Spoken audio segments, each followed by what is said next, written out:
Hello, and welcome to an episode of Todd Talk. When Todd Talks, people listen. Hello there, hopefully. And yes, I say hello there to all our young Jedi and Ninja who've come here to see my death battle prediction for Obi-Wan Kenobi and Kakashi. Oh, there's a name I haven't heard in a long time. No, no, I'm kidding. This is gonna be a fun one. I had a lot of fun researching these guys because their feats and their abilities are crazy. And this is the first time that Star Wars has ever gone up against Naruto. So this is a very interesting matchup and one that you shouldn't look directly at all the flash and substance. You need to go right down to the core. But we'll get to that because I got a pick for you that might surprise some of you. So let's start with Obi-Wan Kenobi. And yes, I'm going to be doing this entire preview of him in my Obi-Wan Kenobi voice. Yes, I know, it's wonderful. I'm kidding. I don't even know how that sounds. I honestly never tried Obi-Wan before. Anyway, so Obi-Wan Kenobi was yet another young Padawan in the Jedi Order when one day he was visited by Qui-Gon Jinn, and who was a Jedi Master at the time and was waiting to see who he would have as his apprentice. And upon seeing Obi-Wan Kenobi, he didn't like him. Yeah, he actually almost didn't take Obi-Wan as his apprentice because of his rather brash and cocky and sarcastic nature. That sounds so familiar. But eventually he decided, yes, I will take Obi-Wan as my apprentice, and I would train him in the ways of being a true traditionalist Jedi. Because remember, Obi-Wan what became a traditionalist, but Qui-Gon was the original. He didn't like what the Jedi Order was becoming over the years, and so he sought to take them back to the original ways. But that's another story. And hopefully Qui-Gon gets in Death Battle eventually. Anyway, so Obi-Wan was trained under Qui-Gon Jinn for many years. It's stated about 10 years, according to the novelizations and the comics. So he was trained by 10 years before the fateful battle with Darth Maul that killed Qui-Gon, turned him, Obi-Wan, from apprentice to Jedi Knight, because remember, he didn't take the trials by the Phantom Menace, and eventually to the ranks of Jedi Master, where he would, of course, train Anakin Skywalker and technically Ahsoka Tano. And then, of course, after the wars, he would go and train Luke Skywalker for a brief time before finally meeting his end at the end of Darth Vader, at the end of Darth Vader's lightsaber in A New Hope, which is, of course, glossing over a lot of details. So let's get into the nitty gritty. Obi-Wan is revered as one of the most respected, well-trained, composed, and intelligent Jedi Knights and Jedi Masters ever. He was a key part of the Clone Wars, in which he was a general, almost always on the front lines, leading countless battles against countless enemies, including mercenaries, droid armies, of course, Grievous, Dooku, and numerous others. And then, of course, there was the return of Darth Maul. We'll get to that. And he was instrumental in the upbringing of Anakin Skywalker. And while he eventually technically failed, it does go to say that without Obi-Wan's training, Anakin would not be as powerful as he is, and that's just a fact, Jack.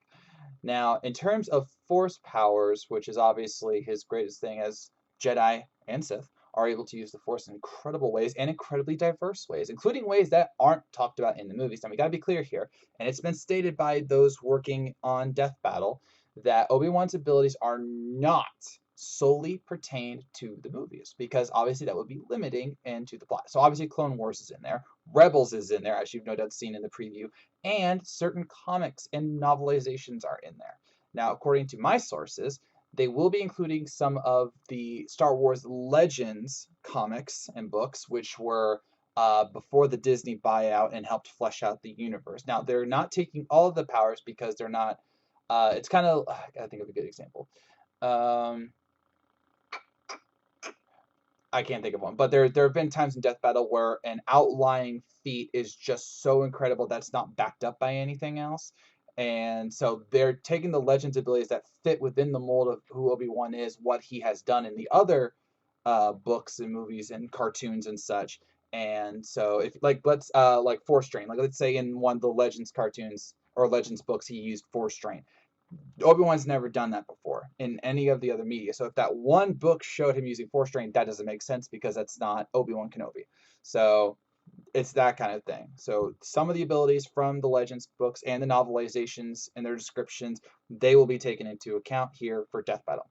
We all good? Good. All right. So obviously the biggest one is force push, which he can just make a massive wall of force energy and blast a person back, pin them to a wall, and of course force grip can literally choke the life out of somebody. Force lift, force catch. The standards. Force pull, like we can do with a lightsaber. That's obviously there. He also has some abilities that you don't know about. For example, there are subtle force powers that aren't really talked about. Like, do you remember the Return of the Jedi where Luke was fighting Darth Vader and he hit himself and Vader couldn't find him for some reason, despite him being a Force user and then being able to detect each other? Well, he has an ability called Force Conceal, where he can make sure he can't be detected by other Force users. If you remember Yoda versus Count Dooku, which I'm sorry, Ben Singer, I like that fight. I'm just saying. There's a really hard to say word. I can't remember what it's called, but let's call it energy absorption, where Yoda catches Count Dooku's balls of lightning, channels it into a ball, and then throws it away. Obi-Wan can technically do that. He also, of course, is able to use his force powers for shielding, both in terms of physical abilities, like if you recall a certain battle with Dirge from the original Clone Wars cartoon, he was able to block fire. He can block blaster bolts technically to an extent, and he can. I'm trying to remember it all. Oh, he has mental shielding, both via the Force and his natural ability, so he can make it so that people can't read his mind and whatnot. He has a sense of precognition. Now, I know this sounds weird because Jedi die, so is their precognition really that good? Yes, they use their precognition in like a second to second basis, which apparently in the novelization of Revenge of the Sith, he was using it against Anakin to predict his moves and then counter them, which is eventually why he won. He has a move called Shatterpoint, which Luke Skywalker fans would know, especially from Luke Skywalker versus Harry Potter, where he can use the Force to literally break apart a weak point in an object or person and literally kill them. So if you remember the Luke Skywalker death battle, he used the scar of Harry to literally just like kill him. But it also is good for pinpointing weaknesses. In the novelization of Revenge of the Sith, it was stated that Obi-Wan was using Shatterpoint not just to, outsmart Anakin, but to see weaknesses in his defenses, which would eventually lead to "I am the high ground," as we all know, which is apparently actually a technique. I kid you not. So you wonder why he has the high ground, right? So yes, in Mythbusters, they determined that high ground is not a definitive advantage, right? But here's the catch. Obi-Wan was using his abilities to trick Anakin. He knew that Anakin would take the bait and come to him. This wasn't like an honorable duel situation. He was trying to stop Anakin, but he was also trying to warn him, don't do this, I'll kill you. And yet Anakin did so, jumped up, and right on cue, Obi-Wan slashes him, and he loses all his limbs. So that wasn't just a meme-worthy event. That was an actual tactic because Obi-Wan is a genius when it comes to tactics. He knows how to manipulate people to do what he wants. Now, obviously, it doesn't always work, but part of the time it's plot, like a Count Dooku battle we'll get to in a minute. But he knows how to make things work to his advantage more times than not. And as such, he is able to grow and adapt his strategies on the fly, oftentimes manipulating opponents into doing what he wants, like going to the high ground to beat Anakin. So, and then of course there's his lightsaber. The lightsaber is obviously the most important thing. No, I take that back. It's the second most important thing. The Force is most important, but the lightsaber is second most. When it comes to his lightsaber, it is a beam of energy focused through a laser and a kyber crystal, and it is up to the Jedi to determine the length of the blade, the width of the blade, the intensity, etc., etc. And it technically can be adjusted, but not with Obi-Wan's. Now, Obi-Wan uses his lightsaber to great effect. It can be used to block and deflect laser bolts. It can pierce almost anything, like if you recall Phantom Menace, where Qui-Gon goes through like feet of pure metal, like high grade, you're not supposed to get through this metal. The only things that can block it are lightsaber-like objects, such as the dark saber from Mandalorian reference, Baby Yoda. Then there is certain other stabs that are directly made to combat lightsabers, like the Manga Guard's sabers, if you recall them. They are meant to stop lightsabers.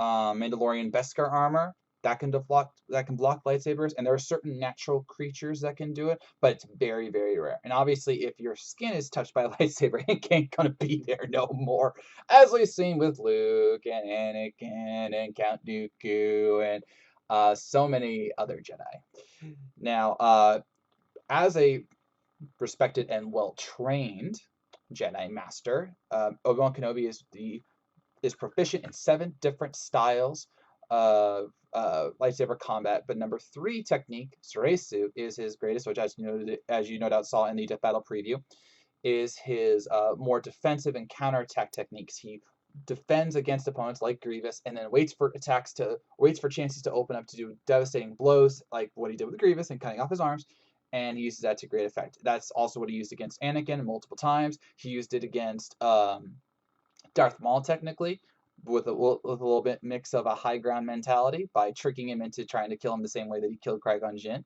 Darth Maul, not Obi-Wan, obviously, and thus did the slash that ended him in like seconds flat. So yeah. Now, obviously, his feats are legendary. He was, proficient in the Clone Wars, having done many things with the Force. He can. This one's tricky. His running speed is a little bit tricky because with the Force, he can enhance both his strength, his leaping ability, and his speed. But how fast he can go is a little bit tricky. It's stated that he can run alongside certain starships, which we've seen in the movies and the cartoons, and via other Jedi. But that's not that's hard to calculate. Now, however, we do know his relativistic reaction speed, which, as we saw in Sonic versus Mario, is crucial because an opponent can be faster than you, but if you can react just as fast to their attacks, then that's different. It's stated in the Revenge of the Sith novel, which I'm referring a lot to because it was in a certain sheet I looked at, that the manga guards of General Grievous and Grievous himself were able to strike at relativistic light speed. All right. It was stated that they are near light speed in their attacks. In fact, the manga guards were created to be Jedi killers alongside Grievous, all right, who obviously could do his spinning laser or lightsaber attack so much that it could, look like a blur of motion, and you had to be very, very precise in order to get around it, which Obi-Wan did. So his reaction speed is near light speed, not exactly light speed, because obviously he can die, and other Jedi have had similar speeds and yet still died. But it's in a one-on-one fight, it's very, very powerful. Now, we can also scale him to certain other Jedi. For example, he has been stated in the comics to be on par or maybe even greater than Mace Windu in pure combat ability. Mace Windu once took out an entire army of droids and a battleship all on his own, even without a lightsaber at points, which I'll get to in a minute. And obviously, he's beaten Dooku. He beat Anakin, who beat Dooku, okay? And he's beaten Anakin technically twice, once on Mustafar and then in his old man form versus Darth Vader. He's beaten Darth Maul twice, once as a Padawan and once on an old man form in Rebels. He is also taking on mercenaries like Dirge, which was an entity that could regenerate himself. And in the cartoon, he actually got absorbed by Dirge, was being crushed by him, and yet still force blasted his way out of there. He obviously beat Grievous quite epically, in my opinion. He survived Order 66. He was able to hide on Tatooine for decades while Luke Skywalker grew up. He's able to use the Force to create illusions and create sound effects to make people distracted, like in A New Hope when he created the sound to lure away the stormtroopers. He has incredible lightsaber abilities, which have been shown numerous times in his fights. His Force abilities let him do all kinds of things. Of course, we're getting prime, like Clone Wars age Obi-Wan, so he's going to be leaping around a lot and going for the high ground. But yeah, he is quite impressive. Now, if there is a problem with Obi-Wan, is that sometimes his confidence, which is well deserved, sometimes it backfires on him, and he does lose. Like when he was sure that he was going to beat Count Dooku in the early parts of Revenge of the Sith, and yet via Force attack he was easily dispatched. But that is an outlier and plot armor, not a definitive weakness of Obi-Wan. Also, the Force can be overwhelmed. He can die. And as Qui-Gon got killed quite easily, Anakin was almost killed multiple times via battles like where he lost his arm or his limbs and got burned alive. And yet, because of his calm nature and demeanor and epic use of lightsaber and force powers, he is a force to be reckoned with. So don't underestimate a Jedi Master. Otherwise, I have a bad feeling about this. Moving on to Naruto, we have Kakashi. Is it Hitame Kakashi? Sorry. I'll look that up later. Anyway, but Kakashi. From a young age, Kakashi was destined to be a great ninja, if for no other reason than he came from great stock. His father was a well-respected and well-known prodigious ninja, and it all went wrong when he decided to put the lives of his friends over a very important mission, and thus he was disgraced and committed seppuku, which is the Japanese way of honorable death via suicide. Look it up, it's real. Look up 47 Ronin, they did the same thing. Anyway, traumatized beyond belief, he decided he was going to dedicate himself to being the ninja that he knew he could be while also honoring his family. And thus he went to ninja school and graduated at age 5. Wow. And remember, Naruto failed 3 times to graduate ninja school, I'm just saying. So from the age of 5, Kakashi was a prodigious ninja, and he rose up through the ranks, including becoming higher and higher ranking ninja classes over the years, including completing a major trial at the age of 6 and eventually being tasked on many different legendary teams of ninja before eventually settling down to become a ninja teacher to our trio of Naruto, Sasuke, and Sakura. But in between those points, he dealt with a lot of things. He was a part of the Third Great Ninja War, where he lost a lot, including his eye, his friends, his master, and more. But he used that to continue pushing himself, to continue building himself, and to be a better and better ninja, including being on assassination teams in the ninja world. But he was eventually relieved of those duties because it was deemed he had too much of a good nature, which I can appreciate. I got fired for being too innocent once. True story. So as he kept going, he kept building his skills, and then of course when he became a teacher, he became a key part of Naruto, Sasuke, Sakura's Rock Lee, and of course he was an eternal rival to Might Guy, who we saw at the end of season 6 of Death Battle. And as his skills are quite legendary, and he has performed many amazing feats in both Naruto, Boruto, and of course the manga.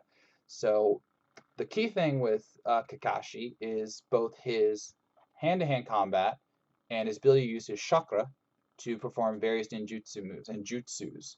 So chakra, just really briefly, is the life force of the ninja. It is their energy that is within them in order to do things like, walk up a tree, walk on water, vanish from sight, use certain jutsu techniques. And the better that you are at using them, the better you are in battle. And Kakashi is a force to be reckoned with in battle, which is why he was a great trainer for all the various ninja he's looked after over the years.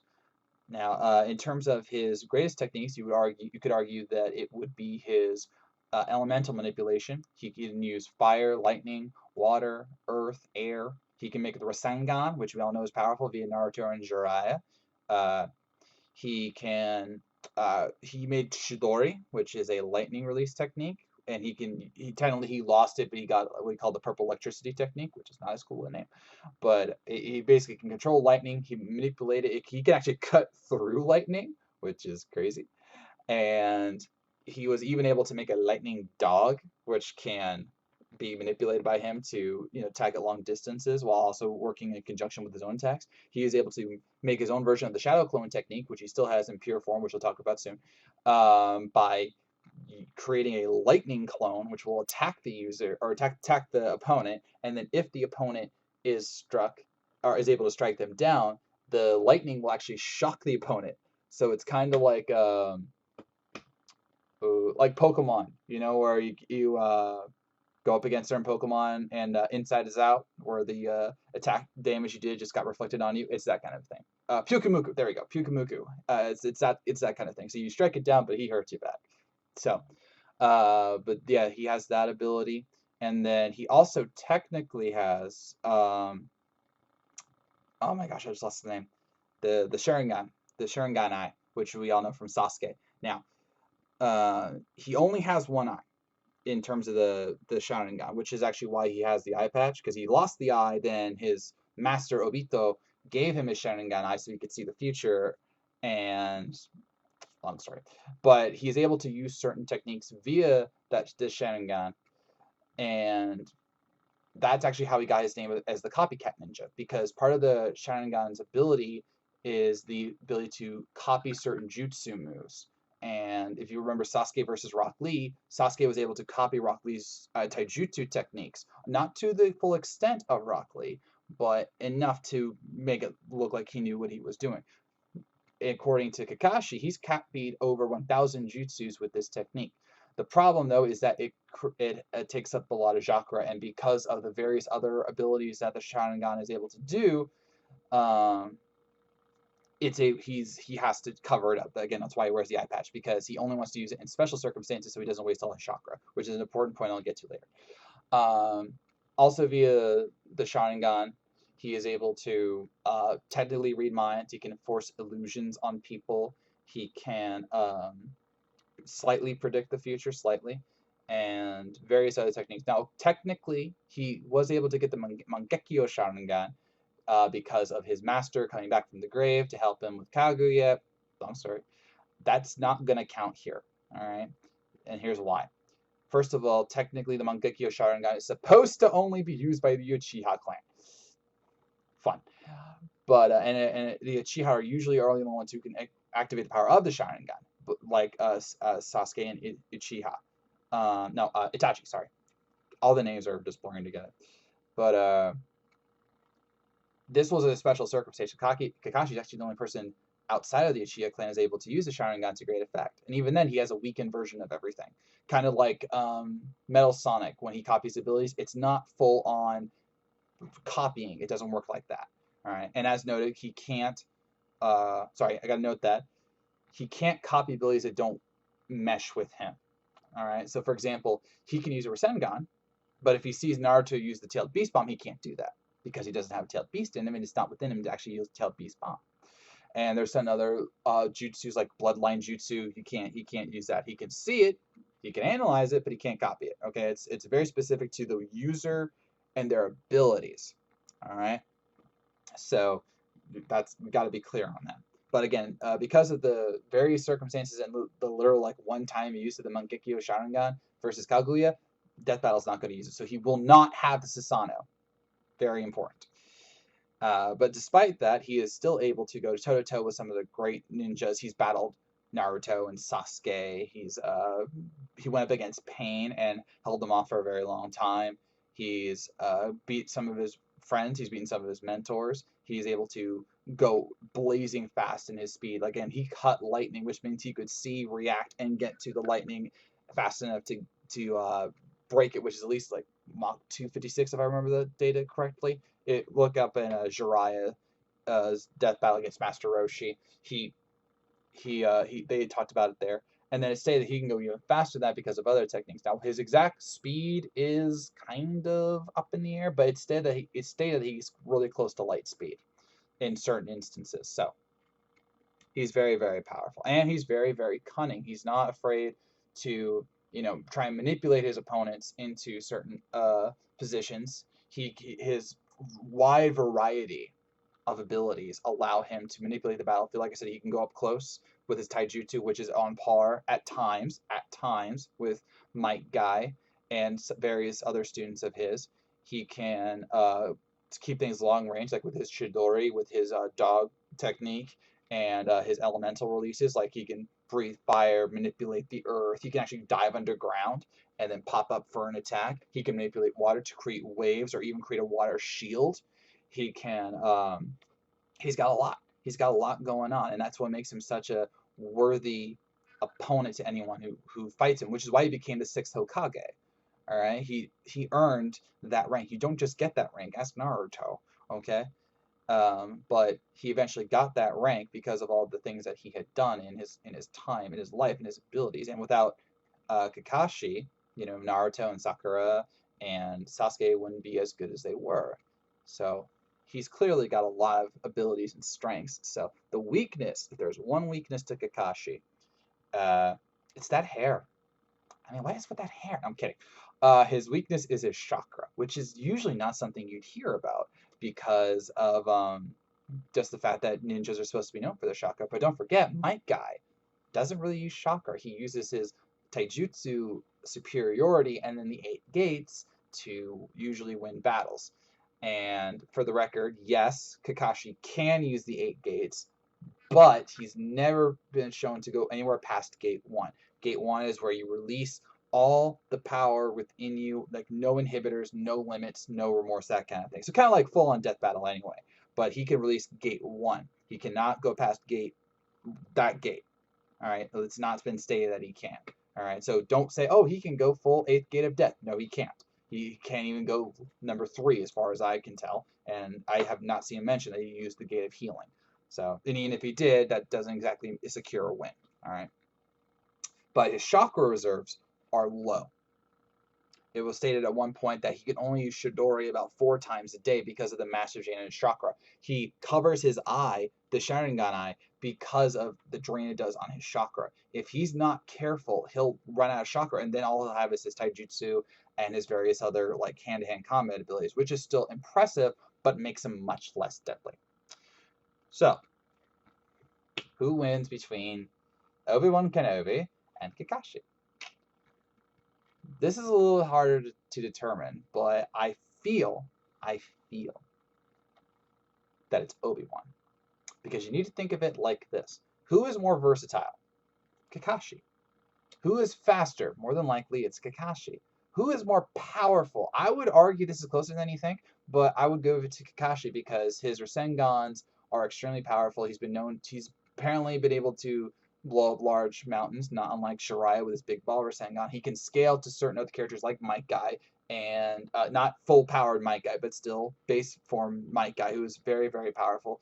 Certain forms of Naruto, he's been able to take attacks that should kill people but don't, and everything. He's done incredible things. The problem is, how does this break Obi-Wan? Yes, he's faster than Obi-Wan in pure speed, but Obi-Wan can react in relativistic light speed, like he did with the Manga Guards and Grievous. Now, yes, this doesn't always work, as we saw with the Count Dooku fight, but that's, again, plot armor, not a test of skills, per se. And he's been able to, block laser blasts and everything, which I know technically aren't light speed if you believe Mythbusters, but still, it's incredible. All right. Now, just because you have versatility doesn't mean you can win. All right. There have been death battles where versatility has been a weakness, and that's kind of the case here because Kakashi. Oh yeah, I did forget one thing about Kakashi, but I'll get to that. All right. Kakashi's abilities are incredible, and they're used to fight others like him. Obi-Wan is not a ninja, which you think would be a detriment, but it's not. All right. Obi-Wan has fought just as skilled and just as powerful Jedi and Sith Lords as him and won. All right, he's beaten Sith Lords in seconds. All right, and even as an old man, he was able to defeat Darth Vader, who was supposed to be at his peak form by that time. All right, so even in his old man form, he could hold his own against Vader. But what this really boils down to is the Force. There is no counter for the Force in Kakashi's arsenal that I can find. You got to remember, when Death Battle is doing their research and processes and everything, the first question they ask is, how is the guy gonna win? All right, a great example of this, it was Raven versus Twilight Sparkle. I know that sounds weird, but go with me on this. All right, they were both magical masters. They were both able to do things with emotions, but who could win? And Nick Kramer said, how is Twilight Sparkle going to break against the Soul Self, or stop the Soul Self, which can slam into her at Mach 37 or whatever? And they didn't have an answer because despite all of her spells, Twilight Sparkle could not counter the Soul Self. And that's the question here. Can Kakashi break the Force? The answer is no. Obi-Wan himself has been restrained by the Force. A Jedi Master has been, restrained with the Force. Now, yes, in the battle of Obi-Wan versus Anakin, they did like the whole hand Force push thing, and that can counter it when they have the time. But what this really comes down to is that they're using their most powerful moves first, all right? Which you could say is multiple things for Kakashi. But let's just say it's the Chidori, right? So Kakashi prepares the Chidori. Obi-Wan goes bonk, and he just holds him there. And then he just constricts him. you know? Game over. All right. And yes, Kakashi might be able to rush fast enough, but again, Obi-Wan can react in light speed or even predict the rush coming, which means he could dodge just enough to get him in the force choke and break his neck. And don't forget, while these ninja can do incredible things, one of Kakashi's best friends got smashed by a boulder and lost and died. And Kakashi is nowhere near the level of resiliency of Might Guy in 8th Gate form or Naruto when his chakra blew him up and everything else. Kakashi is very much one of the more base level ninjas despite his incredible power and ability. Obi-Wan is able to, again, crush enemies with his thing. If you don't believe me, he's on par with Mace Windu. And Mace Windu obliterated a droid army that was firing lasers at him, and he was able to get up close, literally punch metal that it broke, used Shatter Point to literally make them go away, and even used the Force to create massive craters. He was surrounded by droids, and just with the movement of his hands, he backed him up like 30 feet. And then when the next clip came up, they were all on their ground. So there was probably even more than that. So Obi-Wan scales to him. All right? So what this really comes down to is not the lightsaber, it's not the chakra or the techniques, is can Kakashi overcome the Force? I don't think he can. And if this is we're going to fight for if we're going to fight for the split second moment, quick draw scenario, who's going to win in that quick draw? I'm going with Obi-Wan. I know it may not be popular. I know I'm probably going to get some hate in the comments, and I may be wrong. But based on what I've read, based on what I've seen, with all the abilities and the skills that Obi-Wan has, it won't matter. Now, I know some people say, what about the Shadow Clones technique? Yes, the Shadow Clones technique is an option. Kakashi is even one of the few that can do about a dozen Shadow Clones. Obi-Wan's dealt with, multiple enemies before, including multiple powerful enemies before, and he would be able to sense which one is the real Kakashi and go after them. And the Shadow Clones can only take a few hits, which is just a Force Blast or a lightning or a lightsaber stroke away. So I'm going to go with Obi-Wan Kenobi. And with that, I'm ending this episode of Todd Talk. I'm sorry for going 30 minutes. Who do you think is going to win between Kakashi and Obi-Wan, which is going to be an epic 3D death battle form with the people from the Source engine who did Ganon versus Dracula? It's going to be so awesome. So let me know who you think is going to win in the comments below. And if you think it's going to be Kakashi, tell me why. And I'll let you, and then we will all react together next week because I'm really looking forward to this one. So I thank you for watching. If you made it this far, I know you were listening, and I'll see you around.